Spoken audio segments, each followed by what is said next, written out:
क्षत्रिय रूप। और यदि भगवान राम को क्षत्रिय रूप में पहचान रहे हैं और हनुमान जी ब्राह्मण हैं, तो ईमानदारी से बताओ, क्षत्रिय ब्राह्मण को प्रणाम करता है कि ब्राह्मण क्षत्रिय को प्रणाम करता है? जल्दी बोलो। क्षत्रिय ही ब्राह्मण को प्रणाम करता है, ब्राह्मण तो क्षत्रिय को आशीर्वाद देता है।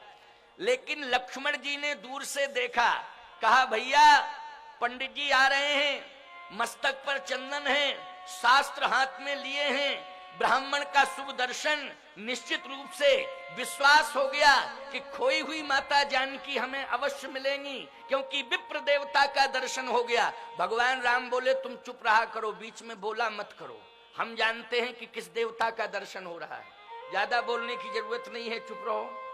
लक्ष्मण जी बोले सामने हम देख रहे हैं, पंडित जी आएंगे, हम तो साष्टांग प्रणाम करके आशीर्वाद लेंगे। भगवान बोले आने तो दो पंडित जी को, पंडित जी प्रणाम का मौका देंगे तब ना तुम प्रणाम करोगे, जब मौका मिलेगा तब प्रणाम करोगे कि ऐसे ही? कहे सरकार देखो अभी पंडित जी आए और हम तुरंत प्रणाम करेंगे, आशीर्वाद लेंगे, काम बढ़िया बनेगा। अब हनुमान जी मौका देवे तब ना। जैसे ही हनुमान जी महाराज समीप में आए ब्राह्मण का भेष बना के, बोले विप्र रूप धर कपित गए,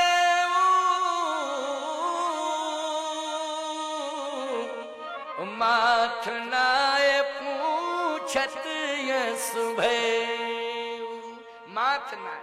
और जैसे ही सिर झुकाया, भगवान राम ने कहा क्यों लक्ष्मण, पंडित जी ने प्रणाम किया कि तुमने प्रणाम किया? लक्ष्मण जी बोले ओरिजिनल पंडित नहीं है। कंफर्म समझ में आ गया? क्योंकि ओरिजिनल पंडित होता तो हम प्रणाम करते, आशीर्वाद देता, ये कैसा पंडित पहले ही प्रणाम कर बैठा। भगवान बोले अभी तुम शांत रहो, शांत रहो। हनुमान जी ने पूछना शुरू किया। देखो पूछने की विधा क्या है। किष्किंधा कांड। को तुम श्यामल गौर शरीरा, क्षत्रिय रूप फिरो बनवीरा, कठिन भूम कोमल पदगामी, ओ कवन हेतु बन विचरहु स्वामी, मृदुल मनोहर सुंदर गाता,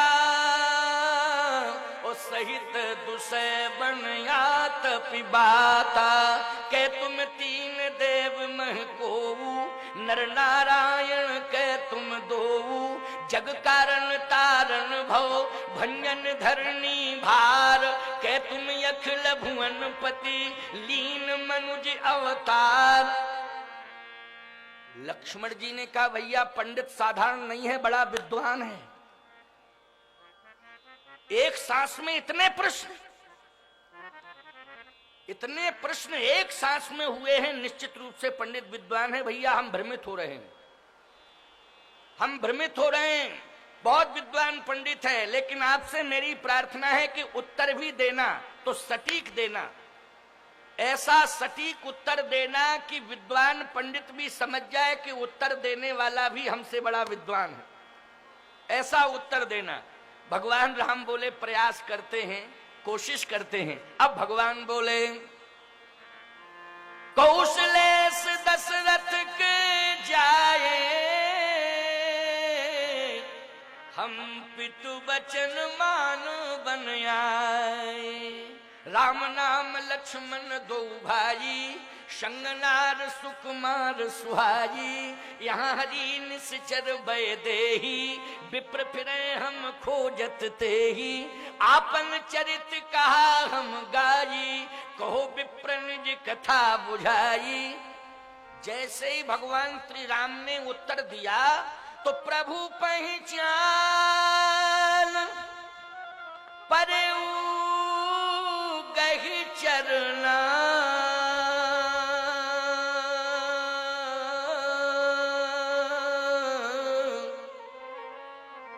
सो सुख उमा जाहे नहीं बरना। प्रभु पहचान परऊ गहे चरना, साष्टांग प्रणिपा, चरण पकड़ लिए हनुमान जी ने। लक्ष्मण जी बोले उत्तर का प्रभाव हुआ, उत्तर देने का, कि सटीक उत्तर आपने दिया, वो तुरंत सरेंडर हुआ पंडित। देखो साष्टांग प्रणाम। कहने लगे प्रभु मैंने आपको पहचान लिया, पहचान लिया, पहचान लिया। भगवान बोले नहीं पहचाना, नहीं पहचाना, नहीं पहचाना। हनुमान जी ने कहा नहीं सरकार पहचान लिया, पहचान लिया, आप कुछ भी कहो मैंने पहचान लिया।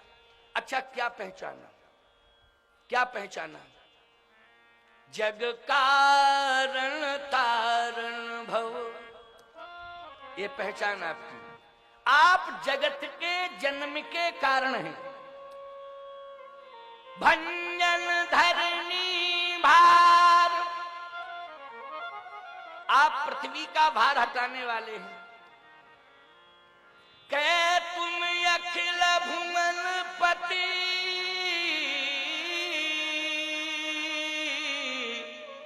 लीन मनुज अवतार। कह तुम अखिल भुवनपति, आप अखिल भुवनपति हैं, आप पृथ्वी का भार हटाने वाले हैं, आप जगत के जन्म के कारण हैं। भगवान बोले भूल है, ये भ्रम है, भूल है। मैं जगत के जन्म का कारण नहीं हूं पंडित जी। अगर मैं जगत के जन्म का कारण होता तो जगत मुझे पैदा क्यों करता और कैसे करता? जगत ने ही मुझे जन्म दिया है, मैंने जगत को जन्म नहीं दिया। जगत ने ही कौशलेश दशरथ के जाए, मैं अयोध्या नरेश चक्रवर्ती सम्राट महाराज श्री दशरथ का पुत्र हूं। एक जगत के राजा ने मुझे जन्म दिया है और आप कह रहे हैं कि मैं जगत के जन्म का कारण हूं। अरे जगत ही मेरे जन्म का कारण है। हनुमान जी ने कहा तो भंजन धरनी भार, आप पृथ्वी का भार हटाने वाले होंगे। भगवान ने कहा नहीं नहीं नहीं नहीं, मैं पृथ्वी का भार हटाने वाला भी नहीं हूं। अगर मैं पृथ्वी का भार हटाने वाला होता तो पृथ्वी की पुत्री सीता जो मेरी भार्या हैं, जिनका हरण हो चुका है, तो अभी तक मैं अपनी पत्नी का भार तो हटा नहीं पाया हूं, सारी पृथ्वी का भार कैसे हटाऊंगा? बोलो। इसलिए मैं भंजन धरनी भार भी नहीं हूं। हनुमान जी ने कहा तो तीसरी बात तो मेरी सही हो सकती है। ये बोलो ये किष्किंधा कांड है कि नहीं? कौन सा कांड है? किष्किंधा कांड। मैंने कहा ना कि 1 घंटे किष्किंधा कांड और 1 घंटा सुंदर कांड, और कल लंका कांड और उत्तर कांड, और कल कथा का विश्राम। ठीक है ना? 2 कांड कल होंगे। और कल के बाद फिर मेरा चैलेंज है कि भारत में कोई कांड नहीं होगा। क्यों भाई? कोई कांड नहीं होगा, और होंगे भी कांड तो केवल रामचरितमानस के 7 कांड होंगे, 8वां कोई कांड नहीं होगा। केवल 7 कांड रामायण के होंगे, 8वां कोई कांड नहीं होगा भारत देश में। आप कहोगे महाराज जी आपने चैलेंज कैसे कर दिया? अरे मैंने अपने बल से चैलेंज नहीं किया, मैंने रुद्र महायज्ञ भगवान की सफलता के कारण चैलेंज किया है कि रुद्र भगवान इतने प्रसन्न हो जाएंगे कि हमारे भारत देश में कोई भी ऐसे अनर्गल कांड नहीं होंगे, रुद्र भगवान की कृपा से, यज्ञ भगवान की कृपा से। भगवान की कृपा के बल पर तो हम चैलेंज कर सकते हैं कि नहीं कर सकते हैं? बोलो भाई, कर सकते हैं कि नहीं? हाँ, आप सबने कहा बिल्कुल कर सकते हैं। इसलिए मैं कह रहा हूं कि रुद्र भगवान जो अति विशाल ये यज्ञ जो आज हम सब सफलता प्राप्त करने जा रहे हैं, कल या परसों, कब है यज्ञ की पूर्णाहुति? परसों है ना? परसों 10 तारीख को यज्ञ की पूर्णाहुति है। कल तो राम कथा की पूर्णाहुति है। कल राम कथा पूर्ण होगी, परसों यज्ञ पूर्ण होगा। और विशाल यज्ञ में ये विशाल भंडारा तो रोज ही चल रहा है। अब मैं क्या कहूं कि 10 तारीख का भंडारा विशाल, अरे रोज ही विशाल भंडारा हो रहा है। लेकिन मैं तो ये कहूंगा कि 10 तारीख का एक ऐसा विशाल भंडारा होगा जो महाभंडारा के रूप में सिद्ध होगा। इतना विराट और विशाल ये भंडारे का स्वरूप होगा। वैसे बृहद स्वरूप तो प्रतिदिन ही भंडारे का चल रहा है। मैं ये देख रहा हूं कि लाखों लोग प्रसाद पा रहे हैं और हमारे यज्ञ के जितने भी सेवक हैं वो दिन रात यज्ञ भूमि पर डटे हुए हैं और उनका संकल्प है कि हम यज्ञ की भूमि से किसी को बिना प्रसाद के नहीं जाने देंगे। इसलिए कार्यकर्ता हाथ जोड़ जोड़ करके प्रसाद पाने के लिए विवश कर रहे हैं भक्त श्रद्धालुओं को। ये मैं देख रहा हूं, सुन भी रहा हूं, देख भी रहा हूं। बहुत सुंदर श्रद्धा, बहुत सुंदर समर्पण। मैं बार बार आशीर्वाद देता हूं। आज हनुमान जी ने कहा तो तीसरी बात तो मेरी सही हो ही सकती है, कहे तुम अखिल भुवनपति। अखिल भुवनपति भगवान राम ने कहा कि अखिल भुवनपति एक बार कह दिया सो कह दिया, अब दोबारा मत दोहराना। हनुमान जी ने कहा क्यों? भगवान राम ने कहा इसलिए विप्र देवता कि अखिल भुवनपति वाला संबोधन बड़ा खतरनाक है मेरे जीवन में। एक बार मेरे पूज्य पिता महाराज श्री दशरथ ने मुझे अयोध्यापति बनाने का निश्चय किया था। वो अयोध्यापति बनाने का निश्चय किया, संपूर्ण तैयारियां हो गई, संपूर्ण तीर्थों का जल आ गया, संपूर्ण तीर्थों के संत भी आ गए, संपूर्ण तैयारियां सब कुछ, लेकिन मैं अयोध्यापति ना बन सका। उल्टा 14 साल का वनवास मिल गया। तो मैं इसलिए कह रहा हूं कि दोबारा अखिल भुवनपति मत कहना, क्योंकि अयोध्यापति के चुनाव में 14 साल का वनवास मिला। अयोध्यापति का चुनाव करा के 14 साल का वनवास भोग रहा हूं, सफलता नहीं मिल पाई। लेकिन अखिल भुवनपति का चुनाव करा के कि आप हमें जीवन भर जंगल में ही भटकाना चाहते हैं, इसलिए अखिल भुवनपति की बात दोबारा मत दोहराना। भगवान ने कहा अब क्या उत्तर है आपके पास? हनुमान जी बोले मैं बिल्कुल नहीं सुनना चाहता हूं, जो मैं कह रहा हूं वही सत्य है। मैंने आपको पहचान लिया है और चरण पकड़ लिए, चरण छोड़ना नहीं चाहते हनुमान जी। लक्ष्मण जी ने कहा ब्राह्मण चरणों में ज्यादा देर तक पड़ा रहे, इसमें अपकीर्ति होगी, इसलिए आप उठा लो। भगवान बोले हम उठा ही नहीं सकते हैं और जिंदगी भर नहीं उठाएंगे, पड़े रहें। लक्ष्मण जी ने कहा कारण क्या है? रघुकुल में ब्राह्मणों की पूजा होती है, लेकिन एक ब्राह्मण चरणों में पड़ा है तो आप उठा क्यों नहीं सकते? कारण क्या है? भगवान बोले हमारे रघुकुल में, रघुवंश में असली ब्राह्मण की पूजा होती, नकली की नहीं। और इनसे पूछो ये नकली है कि असली? हनुमान जी समझ गए, ओहो ये जो रूप मैंने बदला है इसी के कारण प्रभु मुझे स्वीकार नहीं कर रहे हैं, अब मुझे असली रूप में आ जाना चाहिए। गोस्वामी जी कहते निज तन प्रगट प्रीति उरुछाजी,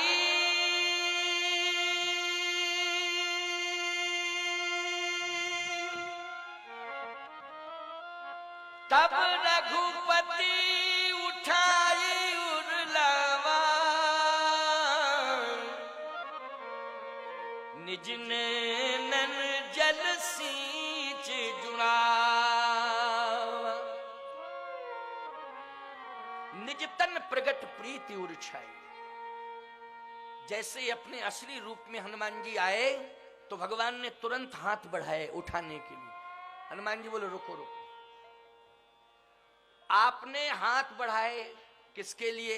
भगवान ने कहा उठाऊंगा, हृदय से लगाऊंगा। नहीं नहीं, अगर जगह देना है तो चरणों में ही जगह दे दो, चरणों में ही जगह दे दो। मैं चरणों में ही रहना चाहता हूं। चरण में जो आनंद है प्रभु, वो हृदय में आनंद नहीं है।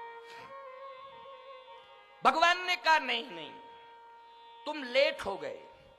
जब मैं अयोध्या से चला, चित्रकूट 11.5 वर्ष तक रहा, जितने भी संत महात्मा थे सब तीर्थ छोड़ करके चले आए और चित्रकूट आते गए और चरणों में रहते गए। अब चरणों में जगह खाली ही नहीं बची, हम कहां जगह दें? जगह खाली हो तो जगह मिले। अब जब जगह खाली नहीं है, पद राजीव वरण नहीं जाहि, पद राजीव वरण नहीं जाहि, मुनि मन मधुप बसहि जिन माहि, मुनि मन मधुप बसहि जिन माहि, मुनि मन मधुप बसहि जिन माहि, मुनि मन मधुप बसहि जिन माहि। जितने संत थे सब चरणों में आते गए और कब्जा कर लिया। अब जगह खाली नहीं, खाली होती जगह तो जगह दे देता। अब किस संत से कह दूं कि तुम चरणों से अलग हो जाओ? बोलो ये ठीक रहेगा कि? हनुमान जी ने कहा नहीं नहीं, बैठने दो, बैठने दो। अब जब जगह खाली नहीं है तो प्रभु जगह कहां खाली है? का हृदय में। इसलिए आओ। हनुमान जी ने कहा कोई बात नहीं, हृदय में जगह खाली है तो हृदय में जगह दे दीजिए। जैसे ही हृदय में जगह खाली है, आओ मैं तुम्हें अपने हृदय में रख लूं। तब तक हृदय से आवाज आई, हृदय के अंदर भी कोई है। राम जी बोले रुको रुको रुको रुको रुको रुको रुको, अभी रुको रुको, 1 मिनट रुको। हनुमान जी बोले क्या हो गया? अरे बोले हृदय से आवाज आई, कोई हृदय में है। हृदय में कौन है? लक्ष्मी यश च बक्षसी। हृदय के अंदर श्री लक्ष्मी जी। लक्ष्मी जी मानी भगवान नारायण के हृदय में लक्ष्मी, तो श्री राम जी के हृदय में श्री जानकी जी। बोलो है कि नहीं? कहे हृदय के अंदर भी कोई है। कौन है? धीरे से कान में कहा, क्योंकि लक्ष्मण ना सुन ले कि जानकी बैठी तो लक्ष्मण कहेंगे नाटक क्यों कर रहे हो रोने का? जब अंदर ही बिठा ले हो तो रो क्यों रहे हो? किसको खोज रहे हो? किसकी तलाश करते फिर रहे हो? जब हृदय के अंदर ही बैठी तो धीरे से कहा, क्योंकि जीवात्मा भ्रमित हो जाता है और महात्मा कभी भ्रमित नहीं होता है। प्रभु की इच्छा में अपनी इच्छा को जोड़ देता है संत, है ना? तो धीरे से कहा कि हृदय में जानकी जी बैठी हैं। हनुमान जी ने प्रणाम कर लिया। माता जी बैठी हैं तो यहीं से मेरा प्रणाम है, कोई बात नहीं है, माता जी को आराम से रहने दो, प्रभु मेरा प्रणाम है। भगवान बोले कोई बात नहीं हनुमान, अब हृदय में जगह नहीं है, लेकिन मैं तुम्हें स्वीकार करता हूं, मैं तुम्हारे बिना रह नहीं सकता हूं। हनुमान जी ने कहा रहने के लिए जगह नहीं दे रहे हो, मेरे बिना रह नहीं सकते हो। ये दोनों बातें कैसे संभव होंगी? या तो आप रहने के लिए थोड़ी सी कहीं जगह दे दो। भगवान ने कहा चरणों में महात्मा बैठे, हृदय में जानकी बैठी, अब कहां रहोगे? हनुमान जी ने कहा प्रभु मैं सेवक हूं, चरणों में रहना पसंद करता हूं। खैर कोई बात नहीं है, जगह नहीं है तो मेरा प्रणाम है, अब मैं जा रहा हूं। भगवान ने हाथ पकड़ा, नहीं नहीं, मैं तुम्हारे बिना नहीं रह सकता हूं हनुमान। यदि मेरे चरणों में जगह खाली नहीं है कोई बात नहीं है, मेरे हृदय में तुम्हारे रहने के लिए जगह नहीं, कोई बात नहीं है। अरे मेरे चरणों में तुम्हारे लिए जगह नहीं, मेरे हृदय में तुम्हारे रहने के लिए जगह नहीं, तो क्या तुम्हारे हृदय में मेरे रहने के लिए जगह नहीं है? अपने हृदय में मुझे जगह दे दो। प्रण बहु पवन कुमार खल बन पावक ज्ञान घन, जासु हृदय आगार बसहि राम सर चाप धर। प्रभु को हृदय में धारण कर लिया। अब जब हृदय में धारण किया, भगवान ने कहा लीला करने के लिए निकालोगे बाहर के अंदर ही रखोगे? अरे लीला करने के लिए बाहर भी तो निकलने की गुंजाइश दोगे। हनुमान जी ने तुरंत हृदय पट बंद कर लिया। अंदर राम जी, भगवान बोले खोलो खोलो, निकालो निकालो निकालो, क्योंकि लीला करनी है। कहे सरकार बने रहो, आराम से लीला होती रहेगी। कहे नहीं नहीं नहीं, जो व्यक्ति 24 घंटे घर में घुसा रहे वो अच्छा नहीं होता है ना? क्यों भाई, बाहर भी तो निकलना चाहिए। इसलिए जब जरूरत पड़ेगी, हमारा घर है तो हम अंदर आ जाएंगे, जब लीला करनी होगी तो बाहर आ जाएंगे। इसलिए हनुमान मुझे स्वतंत्र कर दो, मेरा घर है तुम्हारा हृदय, जब चाहूंगा तब हृदय के अंदर, जब चाहूं तब लीला करने के लिए हृदय से बाहर। हनुमान जी ने कहा आपकी इच्छा है, आपकी इच्छा में मेरी इच्छा है, सावधान। हनुमान जी ने कहा मेरी एक प्रार्थना है आपसे, स्वीकार करेंगे आप? भगवान ने कहा हर बात को मानूंगा, आज के बाद हर बात को मानूंगा, चिंता मत करो, जो तुम कहोगे हनुमान मैं वही करूंगा, हर बात को मानूंगा, जैसा तुम कहोगे वैसा ही मैं करूंगा, क्या चाहते हो? हनुमान जी ने कहा मेरी प्रार्थना यह है कि ये पर्वत जो सामने दिखाई दे रहा है, इस पर सुग्रीव नाम का एक राजा रहता, नाथ शैल पर कपिपति रही, सो सुग्रीव दास तो अहि। अच्छा, वो इस पर्वत पर रहता है, दास है, हाँ, तहिसन नाथ मैत्री कीजिए। भगवान ने कहा अगर वो दास था तो दास को स्वामी के आगमन की सूचना मिल चुकी थी, तो तुरंत आना चाहिए था कि नहीं आना चाहिए था? अच्छा बोलो, स्वामी चल के पहुंचे और दास के रहने वाली सीमा के अंदर प्रवेश कर जाए और दास को सूचना मिले, तो दास को आना चाहिए कि नहीं आना चाहिए? आना चाहिए निश्चित रूप से। हमारे राम मनोहर दास जी महाराज संतों से मिलने के लिए तो दूर दूर तक चले जाते हैं। अभी सुना कि छावनी वाले महंत जी आए हैं, भोपाल चले गए कल दौड़े दौड़े, कल उनका पदार्पण होगा इस यज्ञ में, दौड़े दौड़े चले गए, कहे महाराज जी थोड़ा निवेदन कराऊं। अब भोपाल कितना है यहां से? 5 किलोमीटर है, कम से कम यहां से भोपाल 100 किलोमीटर होना चाहिए, 100 किलोमीटर होना। गए, निवेदन किया, आ गए। मैं कहना यह चाहता हूं यदि कोई दास है तो स्वामी का सम्मान करना चाहिए। भगवान ने कहा वो दास कैसा है कि जो आया नहीं? हनुमान जी बोले इसलिए तो कह रहे प्रभु वो दास था, अब उसको दासवास वाले पद से अलग कर दो, उसको दोस्त बना लो, और दास वाला पद जो है वो मुझे दे दो, मैं ले लूंगा, और दास वाले पद को मैं सदा जीवन पर्यंत स्वीकार करूंगा, और जो दास वाला पद का दुरुपयोग कर रहा है सुग्रीव, उसको उस पद से हटा करके आप उसे अपना दोस्त बना लीजिए। लक्ष्मण जी बोले जो दास है वो दोस्त कैसे बनेगा? दास दास ही रहेगा। हनुमान जी ने कहा जब दास वाली हैसियत नहीं रखता है, दास वाली परंपरा का अनुपालन नहीं करता है, उसके जीवन में दासानुदास की परंपरा नहीं है, तो ऐसे